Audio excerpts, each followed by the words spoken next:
Hola, ¿qué tal? Bienvenidos a una nueva emisión de noticias en France 24. Los saluda Andrés Mesa Muñoz. Vamos con los titulares. Ataques cruzados entre Rusia y Ucrania. Misiles y drones rusos golpearon la región de Odessa y otra ofensiva en Kharkiv dejó 2 personas muertas, mientras que autoridades rusas dijeron que drones ucranianos en la ciudad de Belgorod dejaron al menos 5 muertos.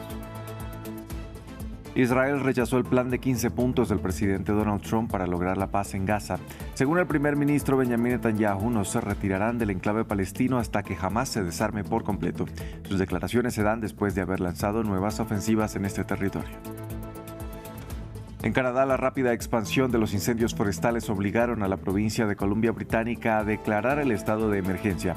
Más de 20,000 personas se han visto obligadas a abandonar sus hogares y las condiciones de calor han aumentado el riesgo de que las llamas se propaguen aún más.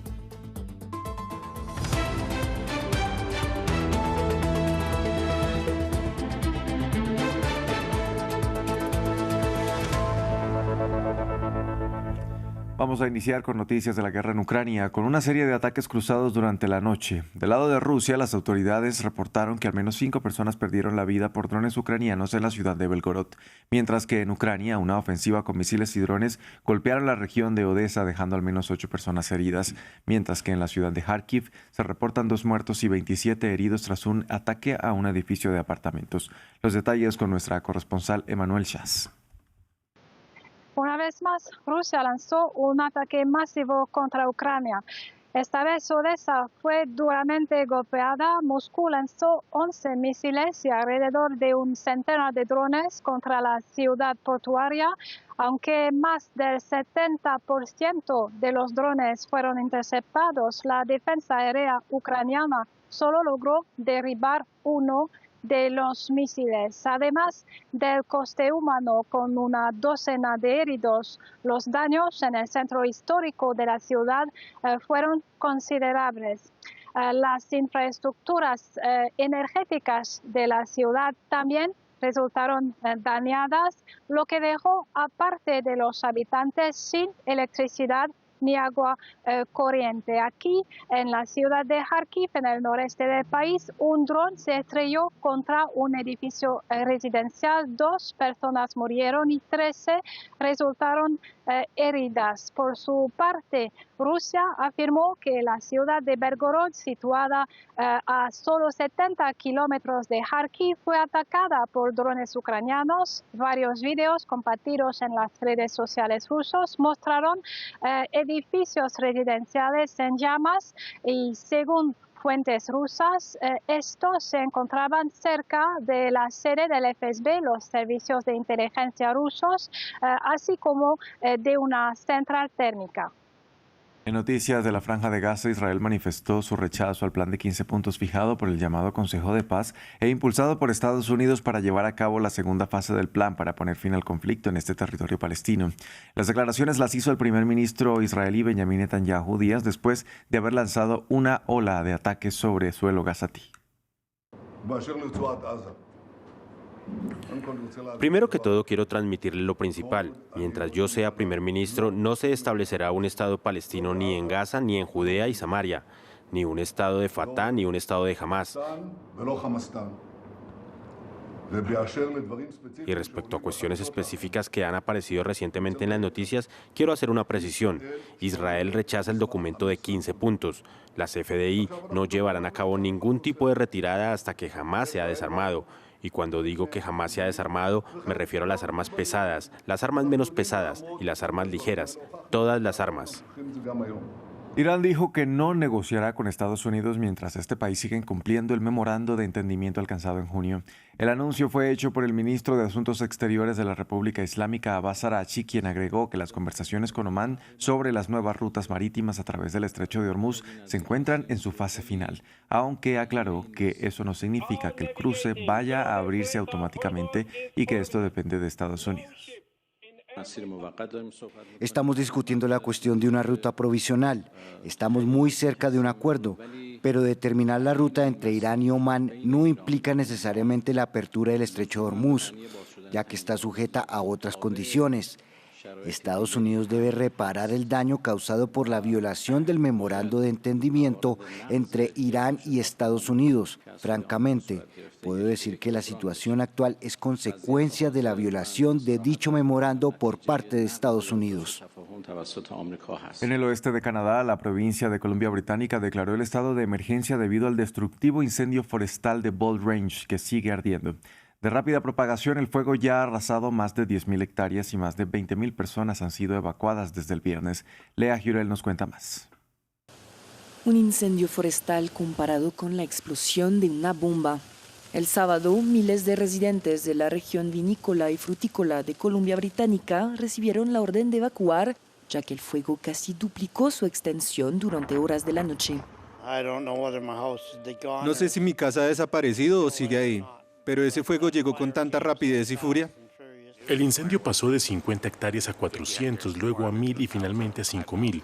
Todo ello en unas 2 o 3 horas. Y lo que antes estaba a 15 kilómetros de distancia, ahora está justo aquí, en la colina. Muchos residentes se marcharon durante la noche antes de que comenzaran a cerrarse las autopistas y a medida que avanzaban las llamas, decenas de personas tuvieron que ser rescatadas por vía aérea. Los equipos de respuesta aérea se reconvirtieron en personal de evacuación de emergencia, utilizando nuestras aeronaves para trasladar de forma segura a las personas atrapadas tras las líneas de fuego. Esta es la peor pesadilla de mucha gente y como organización este es uno de los incendios más difíciles a los que nos hemos enfrentado jamás. Otras provincias del país, entre ellas Ontario y Quebec, también han tenido que luchar contra las llamas este año, ayudadas por bomberos de México, Australia, Francia y Nueva Zelanda. Según el Centro Interinstitucional Canadiense de Incendios Forestales, el fuego ha arrasado 4 millones de hectáreas en lo que va del 2026. El tifón Dolphin sigue avanzando en Asia y ya tocó tierra en la costa este de China, país que ha evacuado a cerca de 100.000 personas ante la amenaza de inundaciones y deslizamientos de tierra. El fenómeno climático ya ha causado estragos en Filipinas y en Japón, donde 6 personas resultaron heridas y miles más quedaron sin electricidad. El informe es de Samuel Salgado Castro. En Shanghái, las personas luchan contra un enemigo invisible pero tormentoso. Dolphin, el ciclón tropical más poderoso que ha azotado China este año, tocó tierra el domingo en la costa este del país, provocando lluvias torrenciales y fuertes vientos. La sensación es súper intensa. Justo ahora, junto al paseo marítimo, sentí como si el viento me estuviera arrastrando literalmente. Un poco, quizás porque estoy algo gorda. Si no lo estuviera, el tifón me habría arrastrado. Pero más allá de las imágenes anecdóticas, el tifón ha generado alertas de inundaciones y deslizamientos de tierra. Cerca de 100.000 chinos han sido evacuados. El tifón ya ha azotado la prefectura de Okinawa en el sur de Japón, dejando 6 heridos y más de 50.000 edificios sin electricidad. Mientras que en Filipinas, un monzón intensificado por el tifón Dolphin provocó inundaciones en varios barrios de Manila y otras partes del oeste del país. Este fenómeno natural, que llegó al continente asiático desde el oeste, también ha hecho ventilar la frustración de algunos residentes con el gobierno filipino. Espero que los proyectos de control de inundaciones del gobierno se estén implementando correctamente para que no haya vidas afectadas. Un tono irónico de los evacuados para referirse a los proyectos de control de inundaciones que se han convertido en un tema político para la administración del presidente Ferdinand Marcos Jr. en medio de investigaciones sobre presunta corrupción. Las comunidades más vulnerables pagan el impacto de la crisis climática con su propio desplazamiento y supervivencia. Días después de que los manifestantes de la generación Z, liderados por el Partido de las Cucarachas, provocaran la destitución del ministro de Educación de India, decenas de mujeres que participaron en la protesta recibieron amenazas en línea. Fuera de Internet, la policía hizo denuncias penales contra manifestantes en todo el país, mientras que cientos de activistas han sido detenidos. Para Junai Malik, de 28 años, la protesta de la generación Z fue un momento de esperanza. Contribuyó como voluntario para distribuir comida y agua, pero un día antes de que finalizara, él y uno de sus amigos fueron presuntamente detenidos por la policía de Delhi. Iban vestidos de civil y tenían el rostro cubierto. El auto no tenía placa. Nos vendaron los ojos. Nos dijeron que si nos reuníamos con el Partido de las Cucarachas o hacíamos algún alboroto, nos procesarían bajo las leyes de seguridad nacional y antiterrorismo. Tras una noche de intimidación, lo dejaron a 250 kilómetros de la ciudad.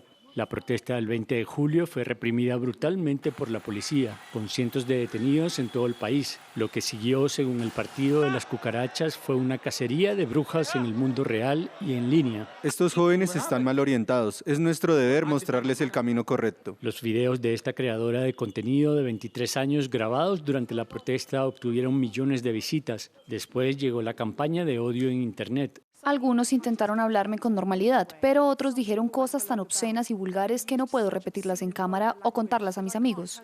Ofendieron a mi madre y empecé a recibir amenazas de violaciones y de muerte. 2 semanas después aún recibe insultos y amenazas. Activistas de derechos humanos afirman que el acoso es coordinado para intimidar a los manifestantes y desalentar cualquier disidencia. El doxeo provoca daños en el mundo real que se manifiestan en amenazas físicas y actos de violencia reales. Muchas de las acciones de la policía, como detener a manifestantes sin que hubieran cometido delitos para luego dejarlos en libertad, fueron un mecanismo de acoso para debilitar la protesta. Aunque los jóvenes ganaron, muchos aún enfrentan demandas presentadas por las autoridades. Las manifestantes afirman que la campaña de desprestigio no da signos de tregua. En el marco del Día Internacional de los Pueblos Indígenas, un equipo de France 24, acompañado por el Programa Mundial de Alimentos, se desplazó a la región del Putumayo, en el sur de Colombia, donde los pueblos indígenas Cofán y Quichua, entre otros, intentan preservar sus tierras e identidades en una de las zonas con más plantaciones de coca del país, ante el temor de que el nuevo gobierno de Abelardo de la Espriella vuelva a impulsar las fumigaciones masivas. El informe es de Maxime Plubiné y Rosa Pérez Masdeu. Es santo remedio si es la planta que se sale a uno en la boca, ¿no? En esta pequeña chagra en la Amazonía colombiana, la abuela María Adelina y sus hermanas preservan un conocimiento centenario de su pueblo Cofán. Lo transmiten a sus descendientes y seguidoras como Liz Natalie, en una tierra dominada por la deforestación y el narcotráfico. El conflicto armado y todo eso también ha hecho de que la cultura se vaya perdiendo, porque muchas personas empezaron a cambiar sus cultivos agrícolas, como por ejemplo el plátano, antes tenían que el cacao, y como eso se empezó como económicamente a bajar, pues empezaron a reemplazar por los cultivos de uso ilícito. Fronteriza con Ecuador, la región del Putumayo es una de las zonas de Colombia con más dependencia de las economías ilícitas, como explica Edier mientras trabaja en las tierras comunitarias de su resguardo Cofán. El cacao es un límite de tiempo extremadamente muy extenso, casi carga los 2 años y no carga constantemente, carga cada cierta cantidad de tiempo. En tiempo, digamos, cada 15 días, cada 20, pero es muy poca cantidad. Por lo menos cambia en la coca, es cada 3 meses o cada 2 meses y medio ya tiene su plata, por eso que la gente está muy acostumbrada a la coca. Entonces el cambiar de una plantación a otra es muy complejo. Sucesivos gobiernos han intentado erradicar la coca con fumigaciones masivas que, junto a la ganadería y agricultura extensivas, han arrasado miles de hectáreas. Antes esto era maderable, tenía nacederos, bastante nacederos. Ahorita ya no lo veo nacederos por aquí. Un recuerdo de conflicto y desplazamiento forzado que Luz Milá teme que vuelva a convertirse en realidad. Porque pues sí, por la fumigación nos va a venir a afectar. ¿Y cómo vamos a quedar? ¿Y qué vamos a conseguir el pan coger? Y más de las plantas que estamos cultivando. Una incertidumbre que con el nuevo gobierno entra en el terreno de lo no tan desconocido. Hasta aquí este informativo en France 24. Gracias por acompañarnos. Continúen con toda nuestra programación.